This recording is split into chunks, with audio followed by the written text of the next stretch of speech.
بسم الله الرحمن الرحيم الحمد لله رب العالمين الهاج مادو سامبادو بي السلام عليكم وعليكم السلام ورحمة الله وبركاته ما فوي بسم الله بكم تبارك الله أوني واتي أمبا إني سوليكا ويلي وكرا كوبي تشوكودي أبلا يا أمبا لاتانو جابي بي دم سيا كنكنا ده ها ça c'est bien ça mad jeune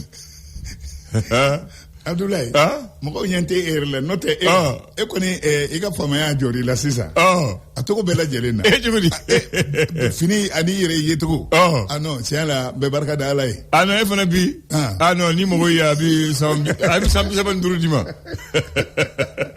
aywa bismillah non kanyile ne ga Abdoulaye korea ta feki yere blade chiando lo eta de kien Abdoulaye moko mangante mati banya kolima ka chilendo ma yetugo o de batika saran ko ya mati banyirla ma kan banyirla de babo ma famu de voilà non kany aywa ibeya nebeya jamana bi jogodi jamana be takabina abe takabina aywa awo alakanya amina ya rabbi alakanya ami alakanya halisa amina ya rabbi kramago madu nam koni ya endu kumba fe ko nyebe hawade la wuche bamano ko te ndalo ba fe ko mufu webe ka min fo ni ya me ba fo ko ibe inni dungo nyini a otnansra akacha ibolo de lagor ne dowrati ibolo kelenin ko ne ka Abdoulaye bi wasa dola ko mamu mutlalike ika so riba duskuna kafsani bina ni ba nyekoro we chien emuna Abdoulaye dusukun ne mai tayi dusukuna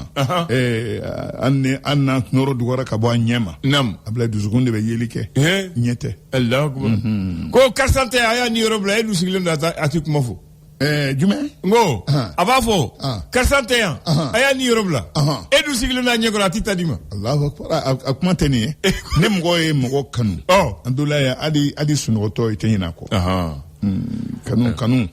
kanu manolendo ye kanu fo abo abe ha jigi salif kayta ka dongli lola ako furu ni kanu te kelen ko me furu bi se ko kanu hoche fem be kanu kono ne ka Abdoulaye fem be de be kanu kono ko kanu te nogolendo de o koroni ate jugu don ye momi ikere mami fe Abdoulaye o jugu ito don wa ne mgo ya ali ala kali yana abe digida iba kaleke ako ka atigi no ko keleke oda ko mgo kokoji ani nyekoji o keke mambulu ni nyekoji oni kokoji tekelini ayo mami iko keleke mimi ko kuma fo Abdoulaye o nyire wallahi ayo bismillah ne ka Abdoulaye nam mgo te dendon ka kodo ire la siga foto mgo ikere tugo nam mgo te dendon ka kodo ire la o koro ni awa ibe ko damine adamine ire la charité bien ordonnée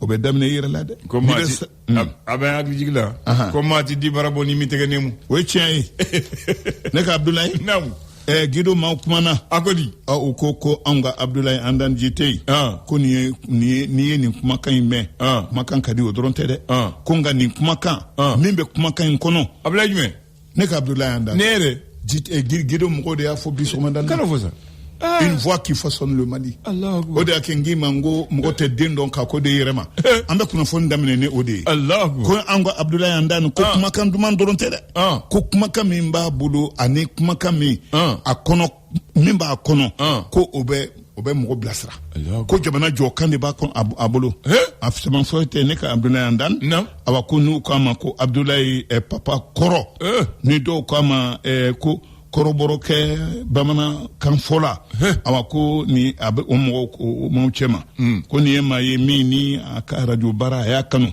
kuma kan mimba da fene awa ko o dronte ka be radio na de ko akelembe josimpa de jamana ire kono mina akelembe ka maula bla kuma kan labla ka aba labla ka soro ama cheninke ko dunya anga jamana lada doye awa ko ni mbora mami ni adonen ko sobe ka kalanjolin ke arla section art dramatique la katla ka nada théâtre ka ayira o kene kay Abdoulaye andan ko ala mamme a kabina ye nye soro ni koina ama a kumakan bila tiɲɛni kama cogo si la a y'a kɛ joli de kama ne ka Abdoulaye an na segin kan ko toga wɛrɛ la nin ye kun fɔlɔ ye Ibrahim Thiam awa ko a ye fédération malienne de football maaw k'a ye télé saranw la k'a ko fédération maaw u tɛ ka Mali ballontan u tɛ ka Mali ballontan u tɛ k'a dɛmɛ dɛ ko u bɛ ka Mali ballontan awa ka i sen feere ka a senna de a kana sira sɔrɔ ne ka Abdoulaye Guido ka kuma kun fɔlɔ ye nin ye l'essor ye mun fɔ l'essor kumana min ye san yɛlɛma yɛrɛ ye maa minnu n'olu taamana ka taa jamanakuntigi nɔfɛ ka taa u ŋaniya yira ka tila ka duwawu k'a ye ka duwawu kɛ jamana ye ni bɛɛ lajɛlen ka kumakan kɛra ko an bɛ armée nɔfɛ dɛ an bɛ armée nɔfɛ wa an ka dɛmɛ a mana kɛ dɛmɛ sugu sugu ye ka a tɛ armée majɛ o tilara ka o kuma fɔ jamanakuntigi ye ka a hakili jigin an ka Bamakɔ tutigɛbaw fani faamaw minnu n'olu y'an ka diinɛ tigilamaw ye ko u kelen kelen ye ɲɔgɔn kɔlafɔ palais de Kuluba la san yɛlɛma de duwawu don transition ɲɛmaaba in ye n'o ye général d'armée Assimi Goïta ye a kɛra maaba caman ɲɛna i n'a fɔ premier ministre Abdoulaye général de division Abdoulaye Maïga ani président du conseil national de transition le général de corps d'armée Maliki Diaw l'essor y'a fɔ Mali Tribune ye mun fɔ Mali Tribune kumana a ko Mamadou Awa Gassama jaabi ko sariatigi minnu n'o ye Côte d'Ivoire sariatigiw ye ka a nana i jɔ olu ɲɛkɔrɔ ko nin waati na a ko min bɔra la a kuma ma wɔyɔ a kɛra k'a fɔ ten dɔrɔn ka tila ka a tɛmɛ a kan i n'a fɔ loloniku jan ni a yera ni ninnu ka kube kɛnɛ kan juma tɛmɛnen janvier kalo tile 9 tribunal min correctionnel ye Abidjan Mamadou Awa Gassama n'ale ye conseil national de transition cɛba dɔ ye wa ko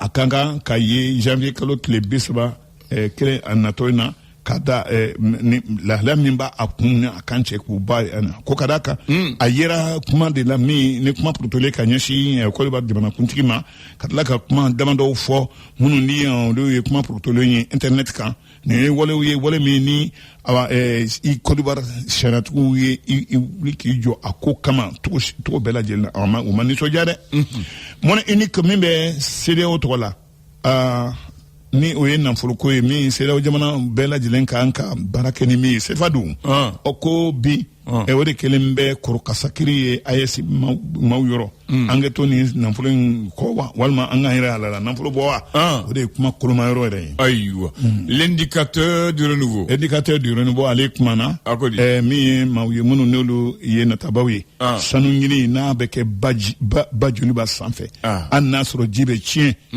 o mago foyi t'a la konga nin ye wale dɔ ye min ye ji tiɲɛni fɛɛrɛ kura dɔ ye adamadenw ka diɲɛ ɲini yɛrɛ ani ka nafolo ɲini yɛrɛ ma Abdoulaye mana bɔ ye min ye indicateur du renouveau a ko Fabula Gold SA a ko u bɛ sɛnsɛn na ka maa 300 bɔɲɔgɔnko k'olu labila gɛlɛya o ye a sababu yɛrɛ ye jiri a ko nin ye kulun n'o ye jikan kulun dɔ ye ko ale firila maa 37 olu tora la caman b'a la minnu ni olu joginna dɔw yɛrɛ tunna Abdoulaye Jamon Cement min filɛ nin ye Gongo Teri a ko togolɛ dɔw ani Ghanaian dɔ Bamanci ninnu ye olu ɲun hali sini mɔgɔ t'a dɔn u taara n'u ye yɔrɔ min na Bamako district min ye Mali yɛrɛ ye Mali kurukara bɛɛ a tilacogo district kelen région 19 cercle 159 arrondissement 481 commune 815 ani togoda 10,2 ani 712 o de ye Mali kura ye ayiwa le challenger kumana ni waati na min ye affaire TF 1637 Samaya titre foncier min tun bɛ finitigi dɔw lakanatigilama dɔw ni cheminot ni ɲɔgɔn cɛ ko guni ka gun kunin bɛ dan kogo la gunin danna kogo la cheminot k'o ye grossi n'o ye sariya sɛbɛn min n'a bɛ dantigɛli kɛ ta ka ni jugement kɛra ka ban n'a jara mun na papier bɛ d'a ma taa i ka baara kɛ o papier min ko ta ka segin t'a la wa maa fɛn fɛn ko i bɛ segin kɔ ko i bɛ taa ko ɲɛɲini tuguni ko kuma foyi t'a la non recours bi cheminot u ye nin maɲumako baara in bɛɛ lajɛlen kɛ ko u wasara bi altermondialiste Aminata Dramane Traoré ko jamanakuntigi min ne o ye Mondoro n'o ye Venezuela jamanakuntigi ye ko nin b'a yira k'a fɔ jamana fɛn fɛn ni fanga b'olu la ni a ma kunbɛn kabini nin waati na o taalen ɲɛ aba ko a bɛ sɔn ka se maa o maa minnu n'olu y'u sigi k'i da de Cikan kumana Cikan kumana Bamba capital ko contrebande maa minnu ne olu ye tiɲɛnikɛlaw ye ani nafolo ɲinibaw ye a sugu bɛɛ lajɛlen a ko chef min bɛ yen ne Ture Bamaci ɲɛmaaba in ye Ali Ture a ko bi ale bɛ ka ye nin burubarabe in kɔnɔna la parti politique nafolo talen k'a don u la parti politique 295 ko 144 ko olu de ye u ka baara kɛcogo nafolo min bɛ di u ma faso bolo u k'u yɛrɛ dɛmɛ 144 olu de sera k'u ka sɛbɛnw don ka a yira faamaw la an ye baara kɛ ne nin ye ko nka parti politique 295 in a fɔra ko nin dɔrɔn de sera ka dantigɛli kɛ ko nka miliyari 4 faso ka bɔta la ka ninnu dɛmɛ o de ma se ka yira k'a fɔ ko o de dibilen don o de ye dibidibi ye douane malienne inspecteur général Cheikhna Amala Diallo bi a ye kabini a ta k'a fɔ k'a kɛ baara kɛ a ye munumunu salo min kɛ bi ko mɔgɔ y'a nakan ye wa a bɛna dɔnso min don douane kɔrɔ o fana dɔnna l'indépendant a kumana min ye procès min bɛ tali kɛ an ka finitigiw ka morofa kow la n'u ka Paramount ani Embraer général Suleiman Bamba ale y'a yira k'a fɔ ko ale ma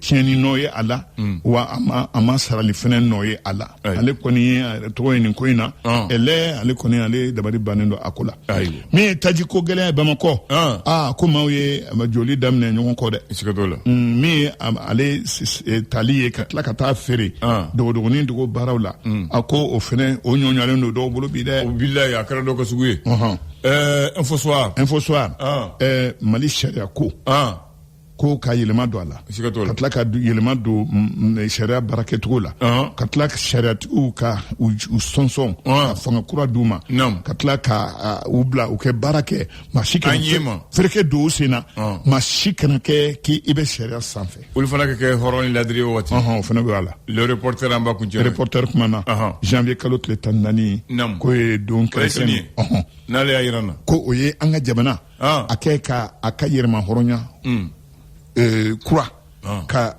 o sɔrɔ yɛrɛma hɔrɔnya tɔgɔ tun bɛ yen nka ka a ye k'a fɔ de ko an bɛ fɛ ka kɛ an yɛrɛ ye an sago b'an yɛrɛ la ko o bɛ komi o de kuma fɔra wa o de bɛ ka waleya janvier kalo tile 14 dɔw tɛmɛnen lakana mara kɛcogo ko nin ye maître Halifa Habibu Kone ale ka kumakan ye ka ɲɛsin nin baara ninnu ma ne ka Abdulayi ne de ye kuma kolomayɔrɔ ye yanni waati dɔ cɛ reporter ya tubarikala Alhaji Dumbiya ne ka Abdulayi n bɛna kuma kunkuru fitinin fɔ ye bisimila Bamako goudron fɔlɔ mun dara la i b'u dɔn tubabu kɔni hali ni tɛ se k'a bɛɛ dantigɛ tubabu kɔni mako tun bɛ ɲɛnabɔ yɔrɔ o yɔrɔ u ye goudron da o yɔrɔ masina la o goudron fɔlɔ olu dara en 1946 rue Mage Dibida Allahu akbar route de Kati Lido passant par avenue Kassa Keita Lido a b'a fɔ Kati Duguma Sira Kati Duguma Sira awɔ route de l'aviation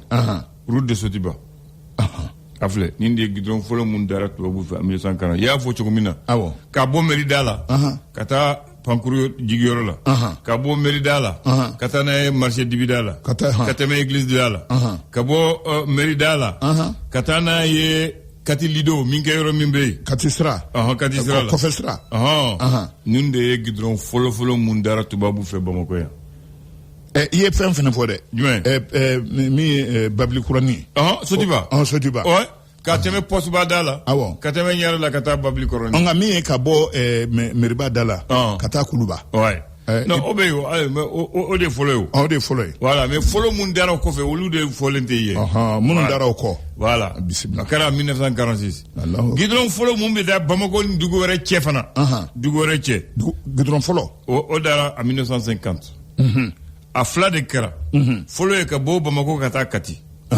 bande de 3 mètres 14,3 km. Voilà la longueur exacte de Kati. 14,3 km. En dun b'a fɔla n ko kilomètre 15. Oui, o y'a kuncɛ.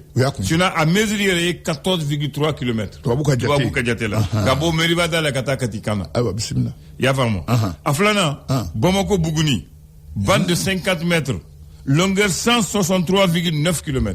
163. Nin de ye dugu fila mun tɔngɛ Bamako la ani gidɔrɔn tubabu fɛ. Don du ko yani Buguni kilomètre 100 ani 80. Non, ne bɛ mun fɔ tubabu ye mun kɛ o niveau ye min fɔ an ye. Mun kɛra mun don. Olu y'a kɛ don mun de ka suma. Bamako Buguni 163,9 km. Bamako Kati 14,3 km. Ayiwa an maaw ta hakili to a la sa. Voilà. O de bɛ n bolo k'a fɔ ye bi. A diyara n ye. A diyara ye. Ne dun b'a dɔn caman ye nin ta. Wa caman bɛ nin sɛbɛn k'a bila. Ayiwa. Awɔ. Dunbiya. Jite. K'an bɛ dɔn wɛrɛ. Inchallah. Le flash. Le flash d'information avec la rédaction de Clédou Info.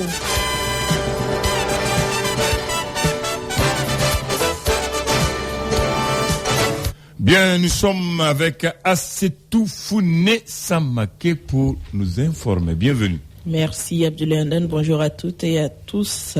Actualité nationale, crise de carburant au Mali. Le Niger sanctionne les transporteurs refusant de livrer du carburant à Bamako. Retrait de permis, suppression d'exercer. Niamey a ciblé une trentaine d'opérateurs économiques ayant refusé de livrer des hydrocarbures ici au Mali. Renforcer la paix et le vivre ensemble entre l'ensemble des communautés vivant dans le Birgo, Fladougou et Wassoulou à travers la culture et surtout la chasse. Tel est l'objectif du festival Birgo Fladougou Wassoulou. Les organisateurs étaient face à la presse ce week-end pour annoncer le déroulement du festival qui se tiendra du 23 au 26 janvier 2026 à Yanfoulila.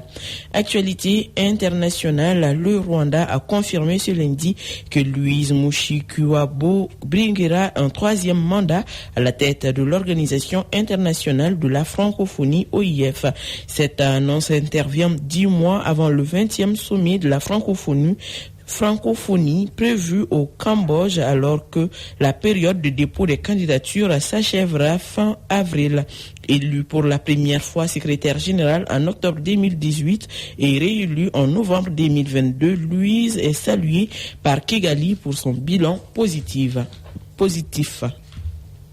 Mogadiscio rompt ses relations de coopération avec Abu Dhabi, invoquant des atteintes à sa souveraineté et à son intégrité territoriale dans un contexte de forte tension en mer Rouge. Le gouvernement somalien a annoncé hier lundi l'annulation de l'ensemble de ses accords avec les Émirats arabes unis. Cette décision concerne aussi bien les coopérations militaires et sécuritaires que les partenariats économiques et portuaires à travers le pays. C'est tout pour ce flash, Abdoulaye Andan. Merci de l'avoir présenté. Excellente journée à toi. Fin de la première partie de la matinale. Tout à l'heure, on va retrouver Ousmane Ouele Diallo et Fatou Fall. Moi, je m'appelle Abdoulaye Andan. Au revoir. Préparez-vous, la Coupe d'Afrique des... Ok, on revient. Les deux femmes ont parlé de l'insécurité en général. Mais on va les séparer. Docteur Garango, Adam, lui, elle est cadeau, Garango. Adam, ouais. Ouais, Garango, hein, c'est ça, hein, Adam. Voilà, elle est au Point G. Bon, Point G, village, hôpital Point. Elle doit être hôpital Point G parce qu'elle est docteur. Voilà. Elle a posé un problème essentiel. J'entends le président Assimi hier dire que Mali Bambolo, Yorobe Bambolo, Yoroshite Moutambolo. Hier seulement, il a dit ça en vrai Bambala. Vomi. À la photo là. Pendant les vœux pour Nouvel An, quoi. Nouvel An. D'accord. Yorobe Bambolo, président, oui, qui est Mumbike a flé, Djamana Demba fouye Mumbike. Yorobe Bambolo, ambe Yorobe, mais, Bamanchi Fanabi Yorobe, Bumuni Yorobe, Wishra Dja, Danja Mouye, Kasra Tige, Kamou, Kawarimine. Donc, madame Gokumavle. À l'état de Mouyeko, c'est à l'approche des grandes villes. À quelques kilomètres seulement des sorties des villes. À quoi Yoro Djougouni de Mogo Djigi qui mine qui Oussako Kilakata qui te teint. À quoi lui, elle, ça dépasse son entendement. Vraiment, il faut qu'on trouve une solution. Il dit à quelques kilomètres de Caille, quelques kilomètres de Bamako ici. Tout près, Bamako. La sortie là, comment vous appelez ça? Dis-moi, Zantigila Sera. Zantigila. Faya.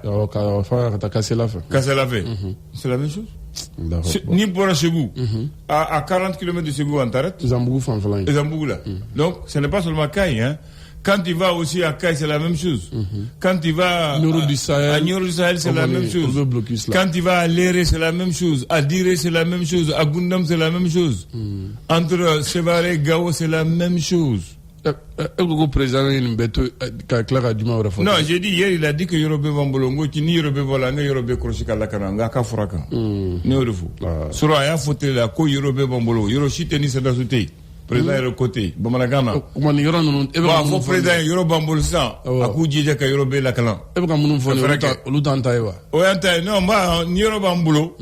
Mais Yorobé Lakana ba fait que le faut. Donc à ka fereke. Ni Yoruba Mbolo, Yoroshita Antisekata Yoromina, ni Wale Mumbe Yoronina Angasuriana, ou qu'à faire Surala, parce que Moro Segerendo. Quand tu vas à Sigou tout près, Wallah Ibisra. Quand tu vas à Bougouni tout près Ibisra. Où Ibisra? Parce qu'il t'a donné Mogojouni Boromina. Adam, autorité, Ebrahim, voyez le Tarano, autorité chi, Tito Yerama, Kanisira Tati. Ouais. Voilà. Donc, ça c'est une vérité absolue. Il faut qu'il trouve une solution. Il faut qu'il trouve une solution. Sinon, ça ne peut pas continuer comme ça. Tu ne peux pas sortir, tu ne peux pas voyager, tu ne peux pas bouger, tu ne peux pas aller à la maison, tu ne peux pas aller au champ. Donc, la sécurité a besoin d'être renforcée. Tu n'as pas de carburant. Non, carburant, laissons d'abord. Il y a le carburant, il y a le Voilà. Ok? Voici donc mon babolo. Voici tout. C'est connu. Sonibara Roche. Soniba, mais Allah kan kisi de ko be al Sonibara Roche.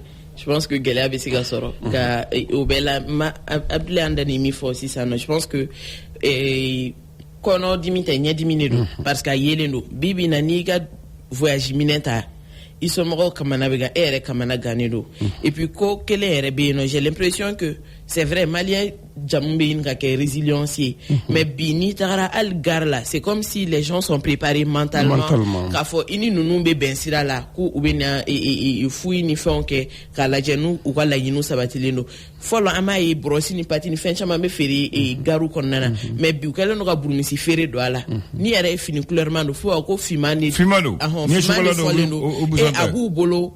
C'est ça. Chocolat mou. Bousale bilima. Allah akbar. Ni sera gar konana iboué ni ere fini modèle do ere ubile ali convoyeur chama ubila je. Convoyeur tenir c'est pas conforme hein. Voilà. Et puis il va sur burmisi fima o ferry bago fana be fenga konana. Ni ere clairement et la dorobe gere la. Fima ne koni il faut aller nous de ita laje burmisi bien. Il faut le nous fait. Et Bamanju fait que. Est-ce que gouvernement ko kon anga fini fima do anga na me na voyager. Et ni do na 600 karu konana iba bebe burmisi mo ko chama kon me burmisi do. Sila no chaman kan bibi na hakili sigita la mogo kelen no ka haluka taganinga sigu noya ka sabuke mogo siranino ni isere de tala bibi na ibe voyager parce que bebado avec kamana gami resi ema iso mogo ma ko karsa be ka taga ka sigi be hakili be mina ou bien bébé do mi ke ala ka taganinga sigi noya et en hakili bala ini mogo no kana bensira lo kana ta imasiba accident ko te fu nga ninkuinde do Niko inedo, bebaro niko inedo, accident au loube ke mais bibina voilà ni ne kele no ko kamana gan ko sebe et amese ka mila ni ndoro ou sécurité renforcée au de nyokonte. C'est bien beau de dire que Jamana Bebambolo.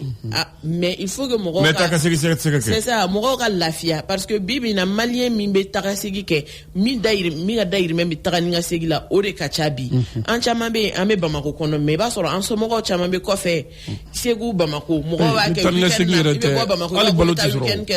segi tal baloti soro meta weekend ga segu un so Moro gere fe ka segi na fora sira mai abe obe noya donc abe ko gele ya Moro bolo anga jate mine sécurité be se ga renforcer chogomi anga ok sinon na fora ko ga bo kai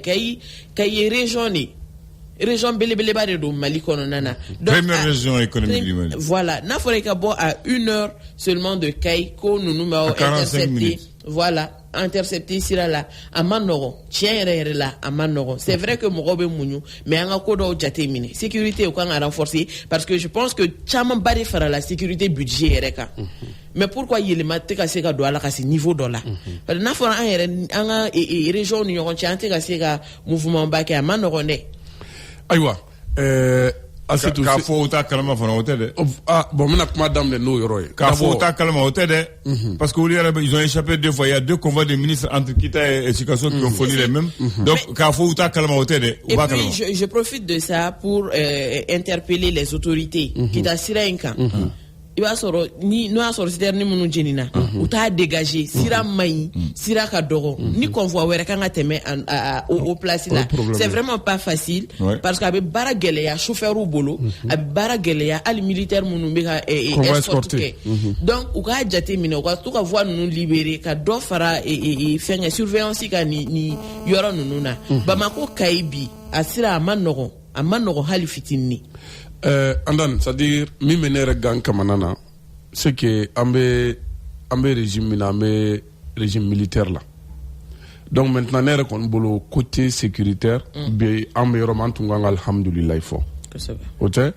Bon maintenant, moko bingina minko, ni ayan tugu, c'est-à-dire quand yere langi nanga problème ko, aka name kuma jamana ça va, jamana beba mbolo. Alors qu'en réalité, ere ba do mundo. Ere bolo ko o kololo o bna ke mu sisan bi mi foranité ko dogolé ce qui est grave c'est que a mi faut bo ville de ladron ça veut dire que d'abord ces terroristes information ñuma de bu bulandan depuis abe dugu kono aka nouvelle bu bolo mais maintenant escorti est-ce qu'il y a les compagnies kelenkelo mana peut-être militaire d'ota pour que ko olu do ko je crois que olu kan la stratégie sur leur mission première l'andane. Non, faire le non, je veux dire, escorter les convois même, c'est ça un danger. Parce qu'ils deviennent des cibles. Laisser les compagnies faire le travail, l'armée n'a qu'à faire son travail. Faire des patrouilles, des allers-retours, des fouilles, et puis des campagnes de recherche des bandits sur les grands axes routiers, c'est tout. Et beaucoup de recherche, il va y avoir un problème de mouya, comme on doit en réalité. Où il y a pas donc c'est-à-dire, comme on a fait fou de yorodoé, abna temola ou ba ko contrôle la ou cardio ka aujigi ka daw konoka ka momo kata ka soro foti bo otewa entre blasan c'est la même chose entre sans mofti c'est la même chose abeteme avec la autorité informe ñefe ko bon nu me yanro la andan suti tala de o ke chudi il y a des endroits même là où Boudjo ka barrage ke ka mabo rançonné mais andan c'est donc c'est grave non angek ñefo ñu ngoy jamana bombolo way ñe c'est dasu bitay maintenant mais nimbi ke ou ka fora sera là ni c'est pas parce qu'on est contre c'est la on veut chercher des solutions à nos problèmes ça c'est le banditisme à grand chemin certains ce n'est même pas des bandits c'est des bandits qui profitent de la situation profitent aussi de la situation c'est des bandits qui profitent de la situation et de l'insécurité le Tchani Bamanchi non, c'est pas la même chose. Non, je vais te faire la différence. Les Bamanchi, les islamistes, les rebelles, les terroristes, ils attaquent l'administration, ils attaquent les militaires, ils attaquent les convois. Point final.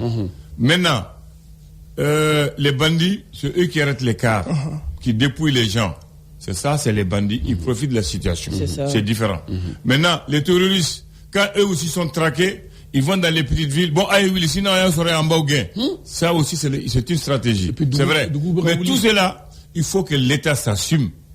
Il faut qu'on trouve une solution, sinon ça ne va pas. C'est le même problème. Il y a un blocus à Nioro. Il y a un blocus à Léré dans la région de Tombouctou. Derrière le fleuve à Mopti, c'est la même chose. Derrière le fleuve à Diré, c'est la même chose. Nibi Tarama. Wallahi, Djora Libi Fafou, Ikase Ika Dougoula. Donc, faut en fouiller Fama ou Kadon. Ou les rabadons, parce qu'on est à fouiller, il n'y a pas quelqu'un, il n'y a pas un préfet, un commandant, un sous-préfet qui peut voyager avec sa tenue. Nous, ça, moi, je te le dis. Il n'y a pas un préfet, il n'y a pas une délégation qui peut voyager à Sikasso, à Bougouni, ou à Tombouctou sans scortaté. Ou pas donc. Donc, ça veut dire que tu as ou pas donc. Donc, il sera là. Il ne peut pas aller à Ségou sans escorte. Dis-moi. Demande les ministres qui voient à Ségou. Il ne peut pas aller à Ségou sans escorte. Il ne peut pas aller à Ségou sans escorte. Il ne peut pas aller à Bougouni sans escorte. Parce qu'il y a l'insécurité. Donc, Yoro Bambolo, qui est, Yoro Bel, la cana pour que Moro Taka Segi Here, la Lafia, là, Auka Fereke, Anga, Lafia. madame b'a fɔ k'o de fɔ donc an ka tiɲɛ fɔ ɲɔgɔn ye an ye maliyɛn ye faso y'an bɛɛ ta ye an b'a fɛ ka ɲa a se ka ɲa nkalon tigɛ ni naamu na an ka tiɲɛ fɔ ɲɔgɔn ye k'a faamu voilà juguya tɛ yen mais faso jogo don voilà filanan c'est la même chose madame dit que usine attaqué siɲɛ kelen kana attaqué siɲɛ fila vraiment ko ni tagamana fiɲɛtɔ ka dibi la siɲɛ kelen siɲɛ fila i t'a sɔrɔ donc ça aussi c'est une vérité. Il faut que l'État sécurise nos unités industrielles, qu'elles soient publiques ou privées, qu'elles soient publiques ou privées ou parapubliques. Fin mouye anga nafa soroye jamana ko faso kangu lakana ko janto la parce que dongo le bambanti kana ou bien que tieni ku ko jeni o mani tracteur bi jeni char bi jeni mobile bi jeni usine bi jeni ou bisi kana jeni tiena mo ko kanga nyiniga amanga ke juga tede amanga ke anga fa foso ya amanga ke anga ko mai ni manga ke yoro fla chien fla yoro kele ko kana jeni o yenye do nai anga na soma andan emin ko en réalité ko ça va et de jamana jugu wallahi naman fo andan anga mission anteka ke aujourd'hui ça ne va pas ami fo kunu kase kuna chinima tieni jol donani yorokun et pourtant c'est pas la première fois c'est pas normal et puis au damate maintenant mo gon me ka sibulu jumenge jamana ka ça dit en même on va faire jamana on va faire jamana président yere ya fo ko anga nafasira on va faire ko le tien ka jamana nyongri ni e goldon donc il disposition de ta pour la kanake désolé j'aurais voulu entendre qu'à fort kuni armée karla nyogona en attaquant les usines mais au lieu d'entendre qu'à fort qu'on a une usine attaquée parce qu'en écoutant ça veut dire que moratin ça veut dire qu'on a une usine attaquée mais les sécurités donc mais au moins le minimum ça veut qu'on a la riposte justement et aussi ils ont peur de mourir. S'ils viennent, ils entendent les prix des armes, ils vont partir, ils ne vont pas venir. Venir, rentrer, brûler, repartir. Ah bon? C'est pas normal. Honnêtement. Surtout l'armement qu'on a, l'équipement qu'on dit, le recrutement, ils doivent changer de stratégie. Ils doivent changer de fusil d'épaule. Équipement, nous, aïmounou saou. N'a bébé dou, n'a bébé ira diem mola. Andan, n'a fa warabu la minte barayo, ne ma famu. Parce que, net n'a fa domaine, ne kodon, yemina au sang, ou se da souta, ou ka fereke. Insécurité, mais sans faire. Madame yi nyofo usine kelen se ka attaquer euro fla euro kelen sans kelen kono anga na fasra de bay hali privé tado le rôle régalien de l'État c'est de protéger les biens des personnes et les biens publics ou privés voilà donc ça je suis d'accord avec elle aussi ala ka sababu manga ni ba fek wanga kuje non ni fera min fara handoro ami e wakati mina ra gelen ku sebe il faut que ango o fana famia parce que ami e kelemi konana on peut dire que c'est une guerre asymétrique tous les moyens sont bons pour terrasser en quelque sorte l'adversaire et nous ou attaquer un usine ni et faire mo dair mebe soro femununa je pense que à kunyere pour que ka dadigi de ke jamana donc amesika muneke bi amesika fere jumeneke bi pour que angana bi o jokono babachi ou faire de kangatike voilà na ankoko à chaque fois kokelen abeke kokelen keko fla et puis pratiquement dans la même zone kay yoron il faut que anga sécurité renforcée fola ama meko akera yorom na kacha c'est ça te no bi bese ga me no chini ba me voilà donc il faut rester vigilant même s'il faut augmenter le nombre de militaires recrutement ka dora faire recrutement ka nous odia parce que le budget on appelle les points sensibles. Non, mais les points sensibles et les infrastructures de grande importance, on doit les sécuriser. On doit assurer leur sécurisation pour la survie de l'État même. Oui, mais la proposition est que ni Oasoro, voilà, ni manque d'effectifs de dos, Morogata, pour que sécurité soit renforcée.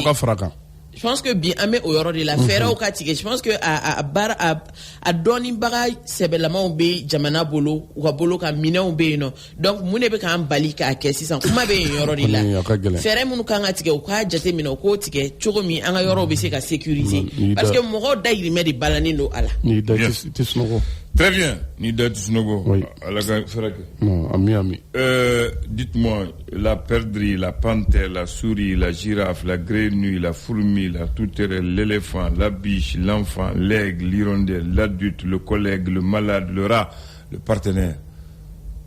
Oui, vous avez entendu tous ces mots? Oui. Bon, donnez-moi le masculin de la perdrix. Le masculin de la panthère, tu connais? Le masculin de la souris. Je pense que c'est toujours la panthère. Donnez-moi c'est toujours la panthère. Oui, pas de changement. Il n'y a pas de changement. On appelle ça un épicène en français. Le partenaire, la partenaire. Et accent aigu P-I-C-E, accent grave N-E. Un épicène qui désigne aussi bien le mâle que la femelle d'une espèce indistinguiblement quand on parle. Mâle-femelle, quoi. Dont la forme ne varie pas selon le genre. Quand je dis la panthère, il s'agit de la panthère femelle et la panthère. Toujours la panthère. Quand je dis la girafe, à Moussama, à Tchema, la girafe. Quand je dis la tourterelle, la fourmi, c'est la même chose. Mais quand je dis l'éléphant aussi, c'est le masculin, mais maintenant, ça détermine l'éléphant femelle et l'éléphant masculin. Quand je dis aussi l'enfant. Ça le petit garçon comme la petite fille. La petite fille. Quand je dis le malade, qu'elle soit homme ou femme, c'est un malade. Quand je dis mon collègue, que ça soit Assetou ou toi, c'est le collègue. Voilà, c'est des mots comme ça. Et mot épicène est un mot qui n'est pas marqué du point de vue du genre grammatical, qui peut être employé au masculin comme au féminin, sans variation de forme. D'accord. Et sans changement d'écriture. La panthère, c'est la femelle et le mâle. Voilà. Donc, il faut bien garder ça. On appelle ça un épicène en français. J'espère que tu as bien gardé à cette... Non, une forme, non. Alors, on vient aux affaires pour servir et non se servir. C'est gaga. Comme c'est gaga. On vient aux affaires... pour servir et non se servir. Pour servir la nation. Et non se servir.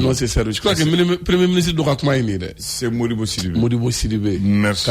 L'ancien Premier ministre Modibo Sidibé. Aujourd'hui, nous sommes le 13 janvier. Le 13 janvier 1947, il y a eu l'élection des 4 premiers conseillers de la République par les membres du Collège général. Les conseillers sont Maurice Mouté, Amadou Doukouré, Mamadou Mbouch et Kozan Félicien. Ils sont du PSP et de la SFIO. C'était des conseillers territoriaux à l'époque qui représentaient le Soudan français. Le Soudan français. Merci beaucoup. Allah ka claire. Amin ya Rabbi.